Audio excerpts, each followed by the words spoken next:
Before any bank will provide a mortgage, they need to confirm what the property is worth today, hence the need for an appraisal.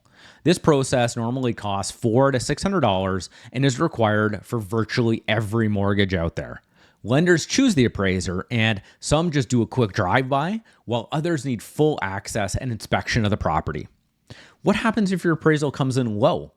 Banks lend up to 80% of the appraised value. So if the appraisal comes back lower than your purchase price, you're going to need to cover the shortfall with an extra down payment.